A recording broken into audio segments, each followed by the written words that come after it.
Okay, so this is our newest venture in life. We want to do something fun and exciting and new and bring light to the world of females, specifically to women working in orthopedic surgery. Yes.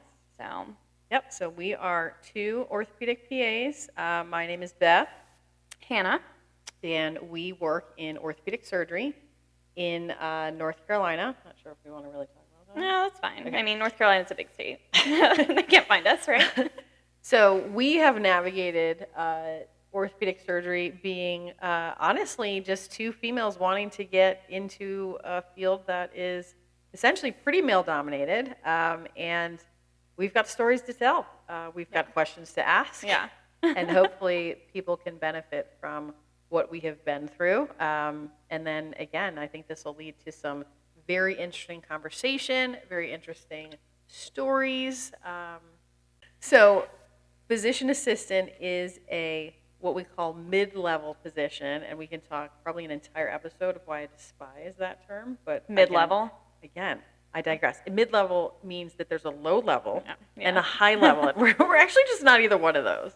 But PAs, or physician assistants, and again, more recently there was a change to call it physician associate, are providers that work generally alongside with a physician, whether that's like in person or just being supervised from a distance. But we provide medicine. We prescribe, we operate, we treat, we do all the things. So specifically in orthopedics, 10% of PAs go into orthopedic. Yeah, That's what it looks like, okay. yeah. And out of that 10%, just over half, so about 52% are female. So we're kind of in a little niche. Mm-hmm. I don't know how you feel in that niche. I feel great in that niche. I always wanted to be specifically in that niche. Yeah. So that can segue into what got us to this point. Yes. Yeah. Yes. I'll start just because Your my journey's more story normal. Is it maybe? I don't even know. So I went to undergrad at University of Delaware, and I majored in neuroscience. So I took some classes on psychology. I took some classes on pharmacology and the brain itself, and that is my jam. That's what I love. If I'm reading books or if I'm watching anything, it's all about how people's minds work. So I love that. So I went from undergrad, and then I applied to a PhD program in neuroscience, and I went on 3 interviews.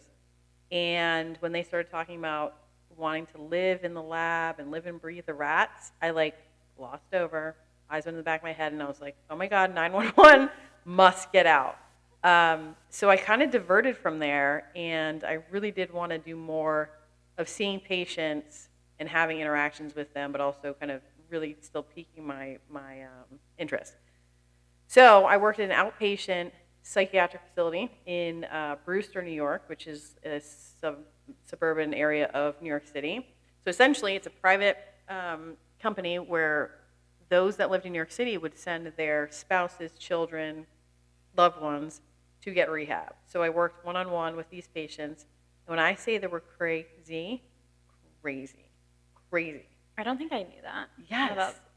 Crazy. That. We're talking so I worked a 3 to 11 shift. So it was almost like when the sun went down, things happened. So we would lead group sessions and kind of track their behavior. So I did nothing on a psychiatry level or anything like that, but I just was around these patients. Borderline personality disorder, anxiety disorder, eating disorder. Watched a girl jump out of a 2nd-story window on Thanksgiving. Oh my God. Yes. Yes. I mean, it was a lot. So felt in that role as undergrad, earning probably $17,000 a year. I thought it was amazing, but I couldn't do anything. So then I kind of discovered what a PA was through an orthopedic injury. I tore my meniscus in my knee and was rehabbed by this orthopedic PA. Not rehab, but my care was directed by the PA. And I was like, he was amazing. I mean, he kind of got me back from collegiate soccer player to no man, really kind of navigate what I do with my life. And I was like, that is what I need to be. So I went to PA school with the intention of doing something in neuro, but really just kind of connecting with ortho.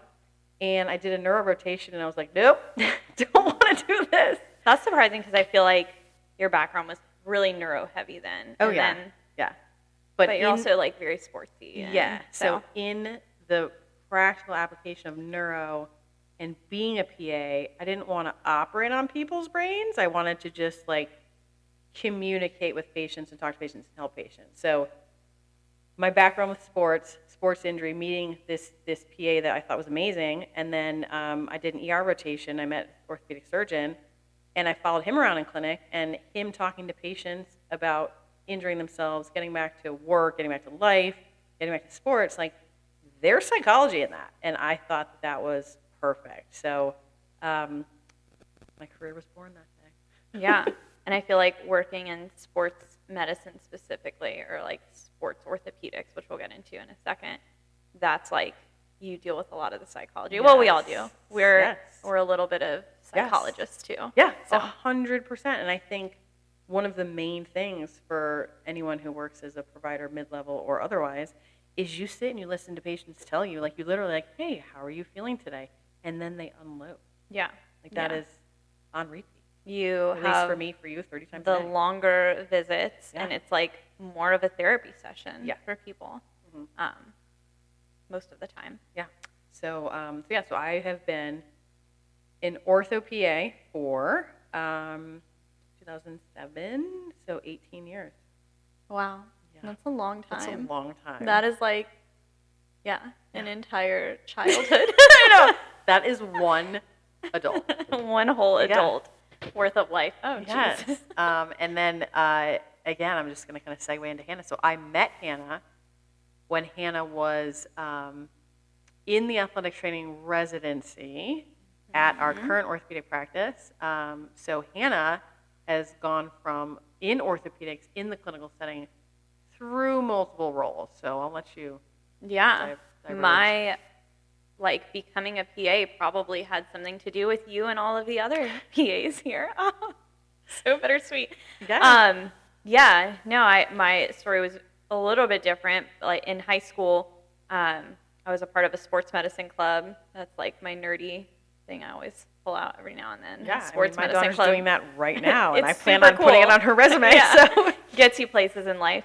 So my teacher set me up with an internship with one of our surgeons here, and I worked here in high school, summer internship kind of deal, and then went to school, did athletic training, thought that was what I was going to do permanently. I came back to the practice that we're at now, and I worked as a athletic trainer in like a residency internship kind of role for a year, and then got hired on to continue working in like a somewhat medical assistant type role for another couple years.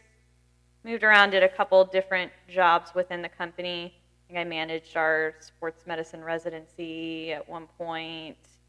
But I'm going to stop you right assisting. there. Definitely showed skills that you were very capable of doing much more things than what you were doing. Yes. Noticed very early on. Yeah, which is why I Yeah. think it kind of segued, because Yeah. I think you realize early on, like, if you want to just keep doing the things that you're doing, or if you see yourself doing what other people are doing, and like can show that initiative for it. So honestly, like, I didn't want to go to PA school for the longest time. This sounds ridiculous, but I was like, I don't want to do anything other than orthopedics ever, and I don't even want to go through the process of like an OBGYN rotation. I don't want It's to just see a baby delivered. mandatory thing. Yeah. So it took me a while to mentally get to that place where I was like, this is the means to an end, because I know that I want to do orthopedic specifically, and I want to be an orthopedic PA, and pretty much knew that I wanted to come back and work at this specific practice too. So I had my whole life already planned out, and that was like the means to the end. So went back to school with full intentions of that, and fortunately, it all worked out. Yeah. So yeah, that's how I got where I am. Yeah. I started interning here when I was 16, and now I'm almost 35, and so more than half of my life But I have been think here. I also think, though, for anyone who's interested in like what a PA is, shadowing or being on the clinic side of the operations is essential. So I think, like, you had your idea of what an orthopedic surgery PA was because you wanted to be that ever since you knew it was a thing. But I think a lot of people, even those that we interview and hire, I think there's this like idea of what it is without the actual reality of knowing what that is. Yeah. So like the thought is put on a pedestal and that is to equal the reality, but as is the case with most things, I don't necessarily think that's the case. But I think you systematically did that, literally tried on shoes of athletic trainer, tried on the shoes of a medical assistant, and kind of got to experience that to really make a good choice. So that was nice to watch from afar. Yeah. And I mean, it gets you, like, you know what you're getting yourself into, Yeah. which I feel like even sometimes, when it's getting ahead of myself, even once people are PAs, sometimes they don't realize what specific roles they're getting themselves into and like what that takes. Yeah. But I digress. Yeah. So I think, our stories are slightly convoluted, but here we are today, and Hannah and I are collaborating and hoping to bring a voice to what we think is just a really special, unique niche that we're privileged to work in. And I feel sometimes that you go home, at least I do, and to explain the crazy things that happen throughout the day or some things that are stressful.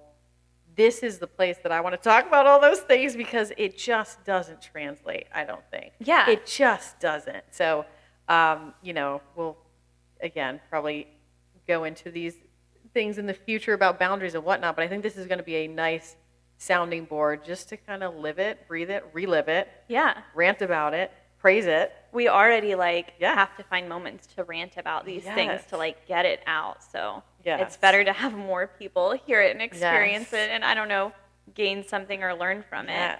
But here we didn't go into what is tell them what your role is specifically, like what you kind of do right now.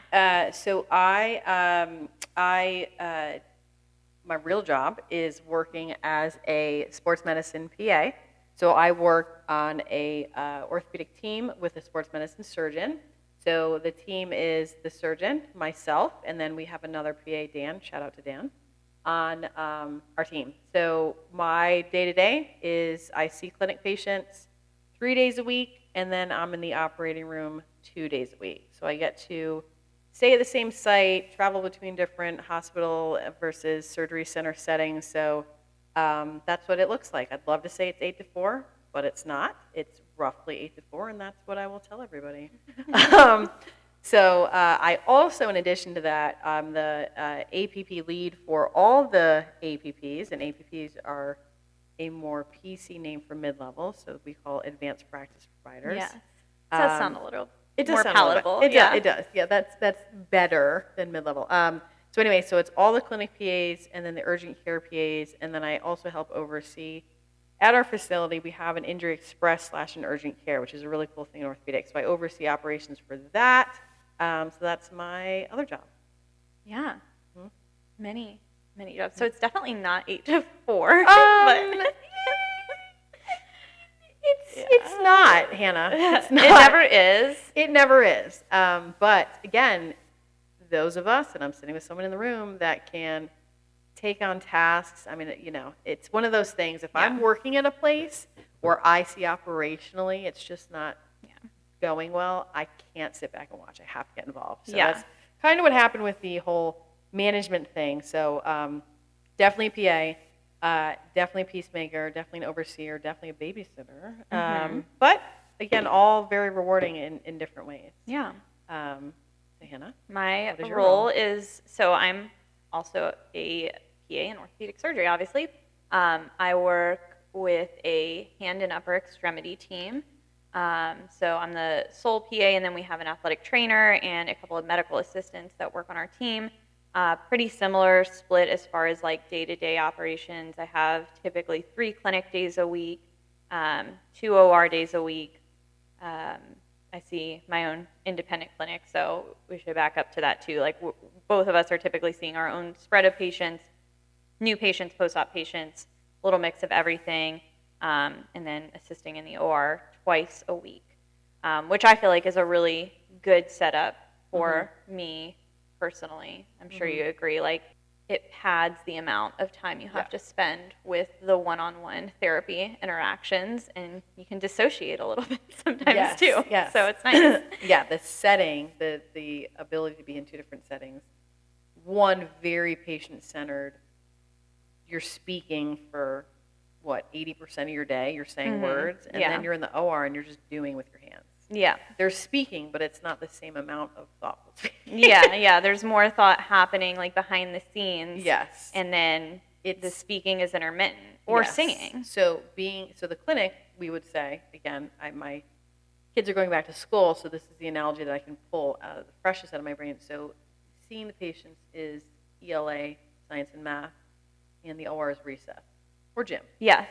It is. Yes. That's like my fun part of the week. Yes. So I look forward to that most of the time.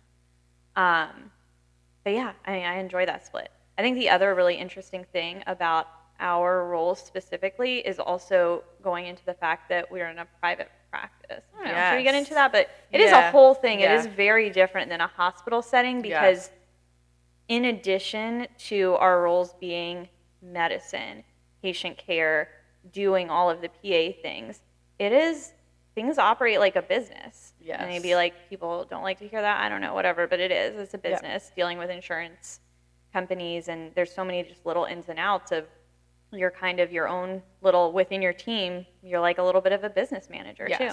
100%. So in a small practice versus a hospital setting, there is no larger person or thing that's overseeing us, like collectively, and I say us because Hannah and I both have the personality where we like to see things, question operations, and then suggest alternatives. So we have less of a hierarchy as far as making these changes, hence the birth of our podcast, that we get to be involved in. So it's very impactful, but also it just opens your eyes to so much of the other things besides just showing up to work, seeing patients, and going home. So again, something else we can talk about in the future. Yeah, it's so much more complicated than that. Yes, I think that is a good topic for the future, just like the private practice grind. I'll call it that because it is much more of a grind than working for a hospital system. Yeah. So Hannah, I'm going to ask you, what is one of your major goals of just doing this podcast? Like, what are you hoping to accomplish that you would see as successful for yourself or for our listeners? Like, this is therapy for me. Yeah, a little bit. It is therapeutic for me, maybe for somebody else too. Yeah, I think this is going to be really good and helpful for anybody maybe considering going into the PA profession, anybody already in the profession or in school for it.